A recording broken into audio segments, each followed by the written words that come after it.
Welcome back to another episode of Where the Game Lives On, the official podcast of the Missouri Sports Hall of Fame and Price Cutter Charity Championship, the unofficial, official season finale. Season 1, 12 episodes down. How do you feel? 12? I thought it was 10. Wow. Just cranking them out, I guess. Season 2, maybe we'll go longer, more episodes. We really just wanted to get a baseline, though. Anyone out there listening? Anyone? It's been quite the experience. It's been a learning experience, but it's been fun. I wonder if I would love some feedback. If people said, man, these guys have actually gotten easier to listen to over the season. It would be kind of even constructive criticism would be nice just to find out, is anyone listening? I mean, I'm being serious, but kidding, obviously. But I mean, I do know of some folks that listen religiously every week, and we certainly appreciate all of those guys. But I'd be interested to know, what topics do you want to hear or want us to talk about?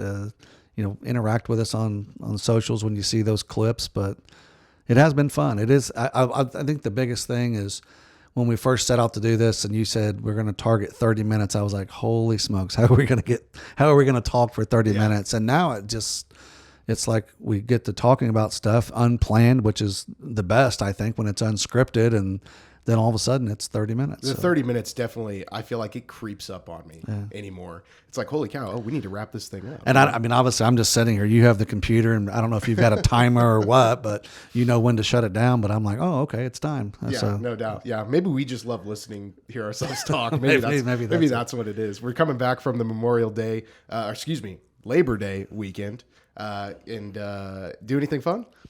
Yeah, it was a good weekend. Obviously, everybody loves the day off, but got to go, of course, Friday Night Lights, go watch some high school football on Friday, and actually got to go play golf on Saturday. It's like, my favorite thing to do that I never get to do, and so that was fun. Yeah. And then Sunday, I had church, and then Sunday evening, had a little football game to watch, so that was pretty exciting. And then, of course, Monday barbecue. So yeah, it was just a good weekend. Monday barbecue, love it. I love it. Yeah, there was tons of football on.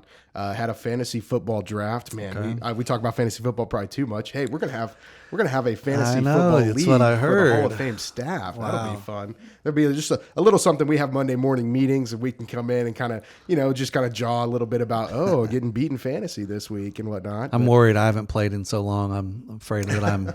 It's good fun. It's all good fun. And there's only so much skill that goes into it. A lot of it is luck. You got to have guys that stay healthy and everything. But no, I had a good weekend. I enjoyed watching some college football, went to church. But then Monday, right? So I stayed away from the lake most of the weekend. And then I decided I'm going to go down Monday when everybody's starting to come back. Well, the weather didn't cooperate. It was nice. And then all of a sudden, it came out of nowhere. The storms just roll in kind of right after lunchtime right there. So we pack it up and everybody's soaked and whatnot. And then I get back up here to town and find out on Monday that, my power was out. Uh-oh. So I had been out of power Monday for like 8 hours and went over to mom and dad's and shacked up and had to get ready for the work week and whatnot. But other than that, it was a fun weekend, right? And I told you we'd get to college football week 1. Honestly, looking at the slate, I thought we don't have as many big games as I feel like we usually do in week 1. And then it turned out that we had several exciting games. It was funny because on Saturday, I was watching, I don't remember, I know I watched, had North Carolina, South Carolina on at night, but during the day it was like Colorado and TCU, and my wife was like, why are you watching, who's TCU and why are you watching that? I mean, because I generally only watch my teams, but I guess it had been so long since I'd gotten to watch football of any kind that I was just watching whatever was on. So yeah, and there were a lot of good games, obviously. You mentioned a couple big ones. The one you didn't mention though, Sunday night, FSU, LSU. They had the material, the poster board material. Yes, they did from the coach that was saying that they were gonna wax them. Brian Kelly at LSU had said on his radio show earlier in the week that they were going to kick Florida State's butt or something similar to that, and so that of course.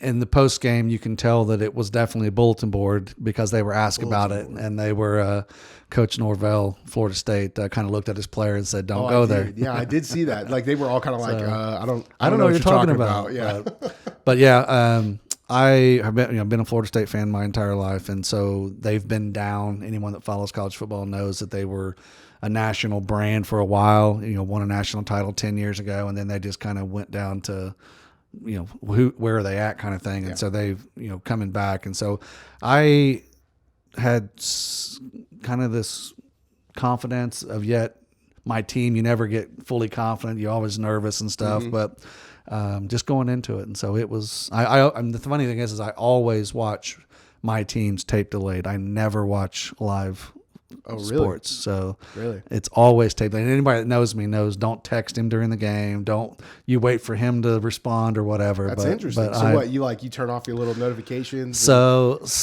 I used to watch just like every sports fan. I watched everything live, from the sun up to sundown on Saturdays and NFL games on Sunday. Just watch everything live. And then when my wife and I started dating, it was long distance. So whenever we were in the same place and we'd go out for, you only had that one weekend to go out on dates and stuff. And so there wasn't, you couldn't watch it live if you wanted to go on a date. So I started watching tape delayed and just ever since. And now everything is tape delayed. I don't watch anything. I don't even watch the Super Bowl live. So yeah, that's my only thing is being the digigital guy that I am. I've always got my notifications coming through. And so, I know not to check my phone. I would be bad about it. But I was even Monday night, I watched the Clemson and Duke game, which was a huge upset. It's the first time they've ever beat a top 25 ranked team in week 1. Yeah. And it's like, wow, that's insane. And I thought Clemson looked. Yeah, it was funny. It was sloppy. I didn't even. I fell asleep early last night. I guess a long weekend, but I didn't watch the game. But I this morning saw that I guess Duke afterwards was saying we want Florida State. So really? they get to play later. I definitely think though, going back to Florida State real quick, I think that win, and obviously there's a whole season ahead, but I agree. I think that is kind of the win that brings them back to that national relevance. And the thing is if you watch the game, they didn't play.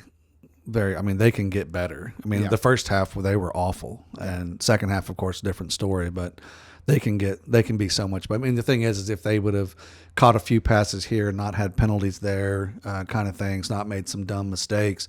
They could have hung 60 on LSU, and that's how scary it was for that SEC defense. Yeah, everybody loves to hype it up. But I'm not a Brian Kelly fan. I just think he's kind of smug and arrogant and whatever. But everybody always joked about when he took the job down there. He all of a sudden kind of family. He had a southern accent. Yeah, whatever. Yeah, you're deep south there, Kelly. It's interesting. This year, I saw the Pac-12 is the only conference that undefeated. Started undefeated. Yeah. This is obviously the last, I guess, normal year of college football before we see the seismic shift and whatnot. The big game everybody was talking about over the weekend, speaking of the Pac-12, was Colorado going to TCU. Oh, yeah. With Coach Prime and the whole new, the way he retooled the roster and basically told half the team, hey, you need to go ahead and hit the transfer portal because you're not going to play, and brought in his guides and stuff. But, that was an impressive win down in Texas. So a team that won one game last year. And I've looked at their schedule, in the Pac-12 and some of the other games they played Nebraska, I think week 2, they've got a chance to actually put together an impressive resume. It should be a good, definitely folks in Boulder should be excited. So. There's already talks though of the 2A guy they have, Travis Hunter. Everybody was throwing around the Heisman. Give him the Heisman, yeah.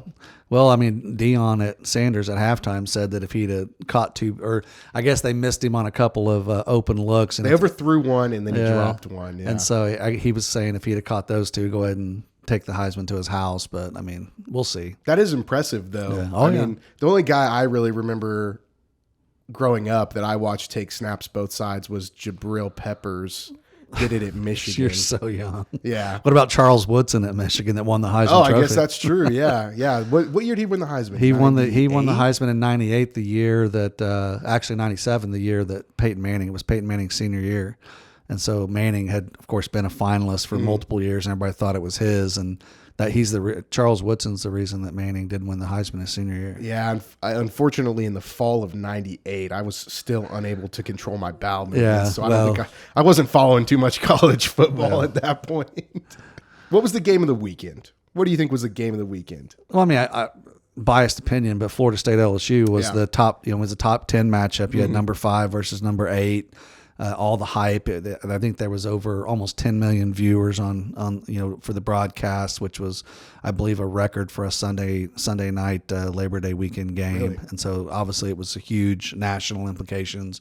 SEC, ACC. I mean, you've got the storylines all over the place. You got both teams recruiting at least, at a high level, just athletes all over the field. And I mean, I think it was the game of the week for a reason, but obviously, even if Florida State would have lost, I still think it would have been the game of the week just because of those storylines. But then, so anyways. Yeah. Just to go against you, I would maybe pick the Colorado game. TCU, obviously, they're not ranked in the top 10 here to start the season. Now they're going to fall back a little bit as well. But you got to remember, even though it's a miracle or whatever you want to call it, they were in the national runner-up. Yeah, they were in the national championship last year, and then a 1-win team beats them. Everybody's kind of going back and forth on the Deion thing. Like, I think it's an acquired taste if you like how he came in and did things or if you didn't.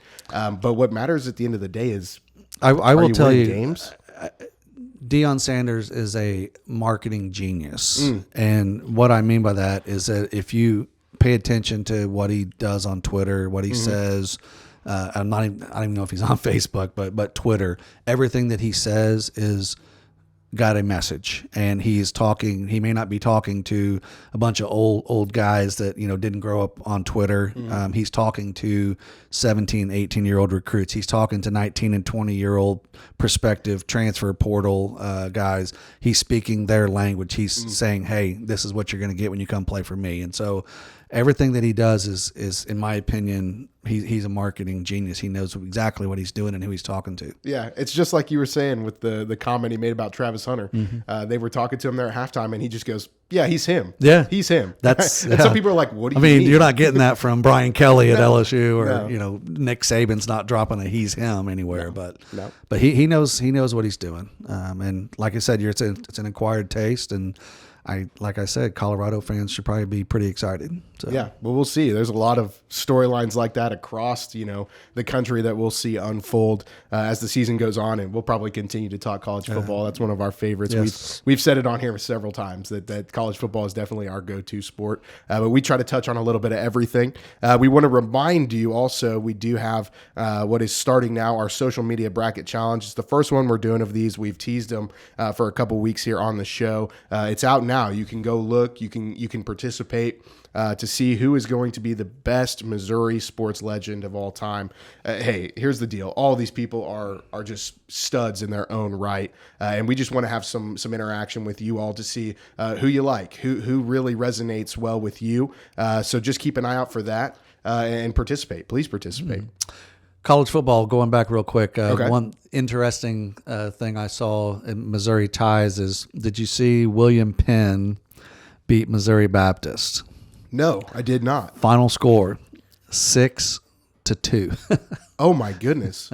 A defensive showcase. I guess. I just thought it was it was a baseball score. 6-2 was the final. Wow. William Penn over Missouri Baptist. I had a cousin that went to William Penn and he played receiver, but don't they run? I want to say William Penn runs like the option or something. Do they? I don't know. Are they located up in Iowa? Is that right? Iowa. William Penn is in Iowa. Yeah. I just thought it was interesting. I saw the final score 6-2. So yeah. Well, we also have another thing going out here soon, and we're going to try and kind of promote it on social media. Hopefully, you'll see it. A raffle that's going to be starting with the Missouri Sports Hall of Fame. We have a full-sized Chiefs helmet signed by both Andy Reid and Patrick Mahomes. Super Bowl helmet, and it's actually it's not an authentic. It's an authentic helmet. It's not a replica. The difference being the replicas don't have the padding, so they're extremely light. This is the actual helmet. Even has the warning sticker on the back. With the full padding, so it's that heavy. Authentic helmet, Super Bowl helmet signed by Patrick Mahomes and Andy Reid. So it is worth a lot of money, and we're excited to put it up for raffle. I think it's $25 for one chance, and you can drop 100 and get 5 chances on this. And we're going to draw, I think, the first day of December. So yeah, certainly we will probably sell chances at our events, but the idea behind this is that we have really cool items like this that don't always get seen by a lot of people, and so hopefully if you keep up up with us or see things on social media, we're going to be putting this out there. And if you want to enter to get a chance to win that, all the power to you. That is a collector's dream right there, and a very, very unique. I mean, you're talking about a piece that's already worth thousands and is only going to go up in value, and you've got a chance to win it for $25 or even $100. I think it's, as a collector, I would be very interested in that. So, absolutely. I mean, obviously we're not eligible to win, but if any collectors out there, we're a little salty about it. Yeah. We are not eligible to win because hey, it's really cool. We obviously follow the Chiefs. We're Chiefs fans, and he's right. Who knows how? I mean, the value of that could continue to go up with the success that the Chiefs have had, and we hope it doesn't end anytime soon either. So keep an eye out on that on our socials, and hopefully, best of luck to you. Maybe you'll be our lucky winner. Moving forward in sports news, something interesting here. Mizzou football, they did win going back to last week, but a former QB, former Heisman finalist, people forget that actually, Chase Daniel, announced that he will be joining NFL Network and being, on air, starting his career, I guess, in media, which I would say is unofficial retirement, which retired from the greatest job in sports. Absolutely. NFL backup quarterback. I'll run you through it real quick. According to BMV Sports, 13-year career across 6 teams, earning about $41 million. That includes 5 career starts, 1,700 passing yards, 9 TDs, and 7 interceptions. I mean, best job ever. I mean, he got a front row seat to 13 years. Is that what you said? 13 seasons of NFL football, front row seat, good living, he best job in sports. And the crazy thing is absolute stud. Yeah. A backup entirely, I mean, his entire career. But he's exactly, as an NFL team, the kind of backup you want. I just had this conversation the other day. He's the perfect backup. I can't remember. Oh, we were talking about the Swamp Kings documentary, and Cam Newton had put some remarks out about it. Cam Newton, I mean, he won an MVP, and he's not in the league right now. These organizations, they have a certain type of person they want as their backup, and it's a Chase Daniel. Yeah, it is a guy who is smart, knows the playbook. You know what you're going to get from him, but at the same time, accepts his role. You never see him in the media. Some people probably thought, what happened to Chase Daniel after he left Missouri? I mean, us being from Missouri, we knew what he was doing. We knew he had the best job in sports. You would see him from time to time. But there's you don't like to talk about Baker Mayfield, and I think he's on his last ditch effort as a starter, but he's the type of guy, I don't know if people want him as a backup because he's a personality, you want a guy that's like, I take the back seat, you want someone that's going to know the offense. He's going to work hard. He's going to push the starter, but he's not there, creating controversy because he's QB2. Yeah. He knows his role. And if the starter goes down, he's the type of guy, Chase Daniel, you're confident. Obviously he's not the starter, but you don't feel like the season's completely wrecked for 2 weeks if you got to start Chase Daniel. So I think he accepted his role. He knew exactly what he was and had an outstanding, I mean, he's not going to Canton, but I can almost assure you at some point he's going in the Missouri Sports Hall of Fame. But, absolutely. But he just an outstanding career. Yeah, no, and the NFL aside, what he did at Mizzou was so impressive. And I remember watching some of those seasons in the mid-late 2000s where Mizzou had huge relevance and had success. Still got ripped off. They still got ripped off by not going to the Orange Bowl. They took Kansas. That's still I don't know how that happened. Was that was the computer, the BCS Bowl era, but it was garbage. I mean, they literally had just beaten them like a week earlier, and what a joke. But anyway. Congratulations to him, though. I'm curious to see how he does as an analyst. You talk about Romo, he always does kind of like that insight, knows what's happening next. I could see that from Chase, really. Yeah. A guy that studied so many different playbooks and just knows football. Well, and it's I don't know if it's because of the position or what, or just because of who they are. But you mentioned Romo. Romo was outstanding. As I love Romo as an analyst. Didn't root for the Cowboys when he played, but great analyst. I mean, just the way he does things. I know he's an acquired taste for some as well, but I know a lot of Chiefs fans that don't like him seemingly, but because he apparently roots against them, I don't know. But Peyton Manning and Eli Manning, the Manning cast on Monday, that's been a huge hit because of the insider and stuff you're getting from them. So, I can see Daniel sliding in there and, providing that type of thing. Dan Orlovsky.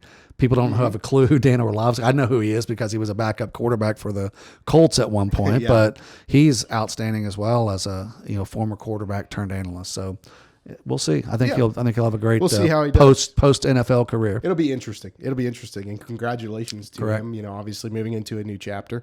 I'm curious. I'm going to test you here. Okay, 13 years. He was on 6 teams. You think you can name them? No, I can name some. But not all. I know he played for the Saints at one point. Yep. Seahawks? No. See, I'm terrible. All right. Saints, Chiefs. I forgot he was Eagles.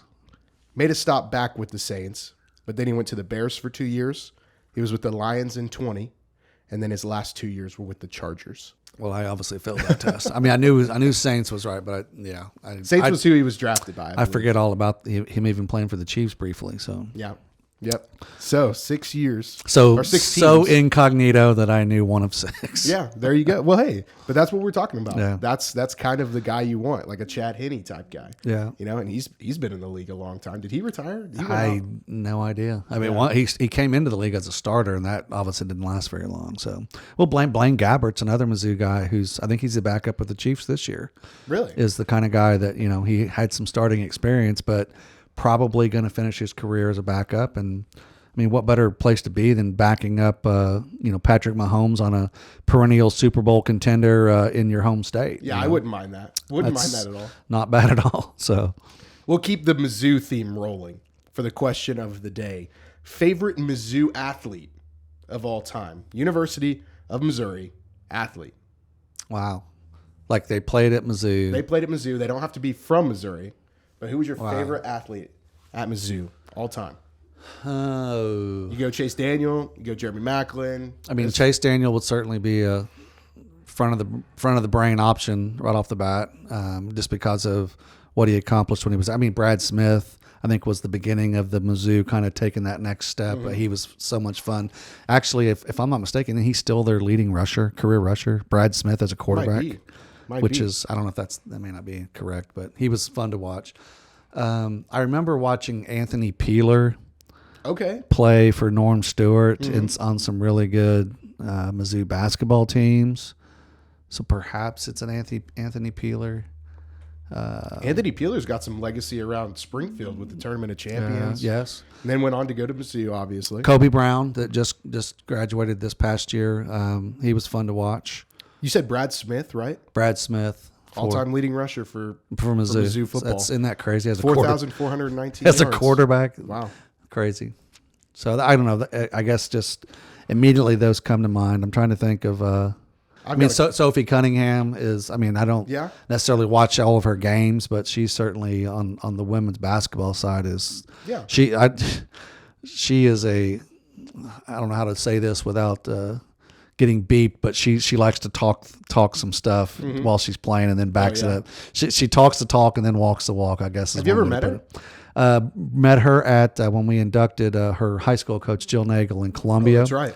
And she came in for that. So right. It was just a hi, I'm Byron, Sophie, whatever. It wasn't wasn't a conversation or anything, but she was certainly fun to watch. Not only at Rock, I remember when she played at Rock Bridge, they won 4 straight state championships. Her and I think Sierra Porter, one of Michael Porter Jr.'s sister. Really?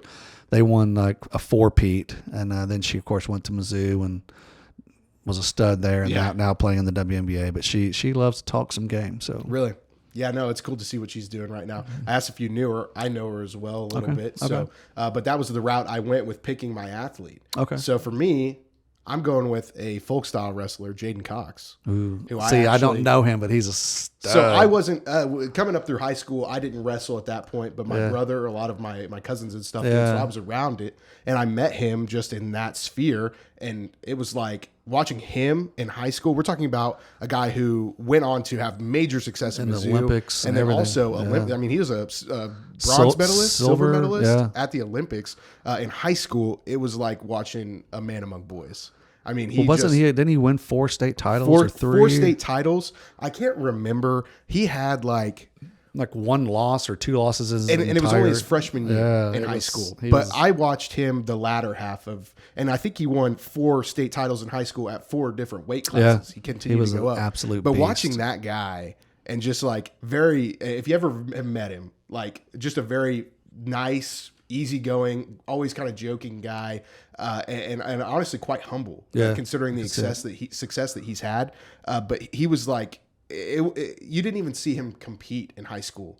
I wouldn't say he was going through the motions, but it was almost like he just toyed with people because he knew he was that good. And it just kind of puts some perspective in it in any sport. How good some of these people that go to be an Olympian or whatever it may be, a professional, a Hall of Famer, a future Hall of Famer. It's just like, wow, this guy doesn't even he doesn't even need to be on the same wrestling mat as the rest of these people. And obviously in Missouri we see some good wrestlers, but he was just took it to a different level. But it's more than just the success. Just knowing him personally and kind of knowing the type of guy that he was, and then seeing what he went on to do. He's certainly a beast. Oh my goodness. Yeah. And even as a 17, 18-year-old, just absolute unit. I mean, the dude was just and he was an all-state, linebacker as well, so there you go. I mean, wrestling's the main sport, but I'm an all-state linebacker as well. Oh, by the way, my other sport. Too many options though, honestly. Yeah, there's a bunch. I mean, there's all kinds of Missouri people, and if you ever wonder, we always are keeping an eye on who is the next name, whoever it may be, because obviously the selection committee has to narrow it down. And we've had people like who did we induct in February? He played for the Falcons. Sean Witherspoon. Witherspoon, yes. And actually, I meant to mention him just because one of the nicest guys ever. Talking about that's one of the benefits of this job is getting to meet these names you see on Sunday. Yeah. And obviously, I remember him playing at Mizzou, but then seeing him in the league for Atlanta. He was played on the Atlanta Super Bowl team that lost to the Patriots, but just when I remember calling him, and he was one of the first. Groups that I got to call and say, hey, you're going in the Hall of Fame. And I'll never forget it, probably forever. But when I called and told him who I was, and he said, how you doing? And I said, well, you've been selected to be inducted in the Missouri Sports Hall of Fame. And I definitely can't say what he said, but it was like an emotional reaction. And it was like, drop some, 4-letter words. Oh, you gotta be kidding me. Started bawling on the phone, just really. And come to find out, his mother had passed away in June. Correct. This was in probably November. I was calling him, and his mom had just passed away a few months earlier.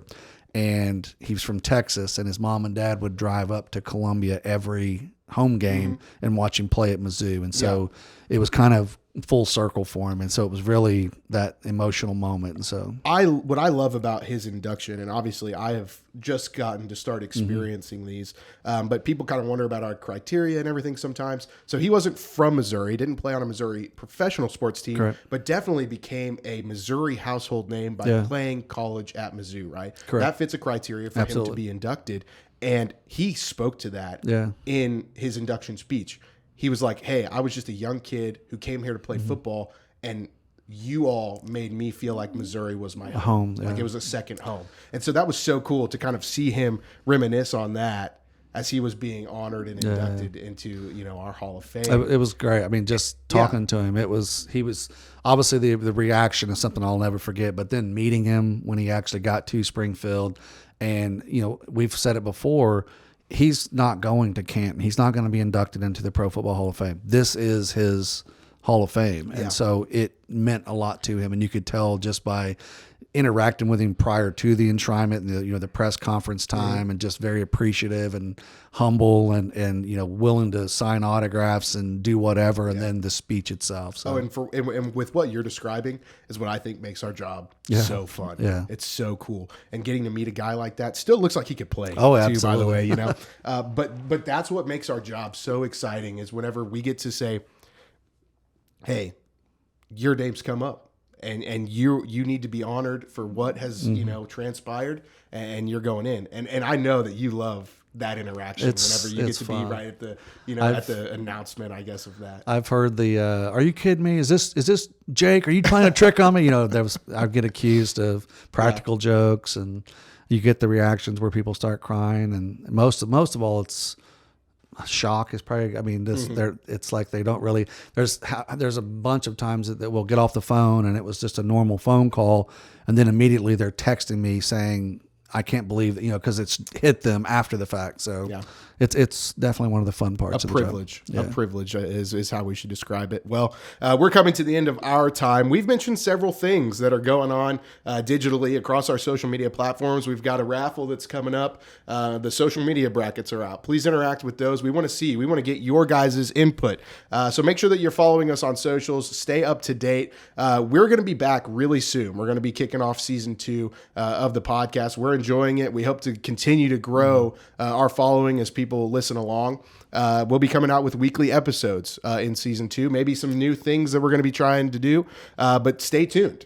We enjoy having you, and we enjoy you taking your time to listen to us. We came to the end of the season. Did we make the playoffs, or are we did we make the playoffs? Well, I guess we're getting renewed. Are we the number 1 draft pick, or where are we at? So I don't know. You tell us. You let us know. Thanks for joining us, though. We'll see you next time on another episode of Where the Game Lives On.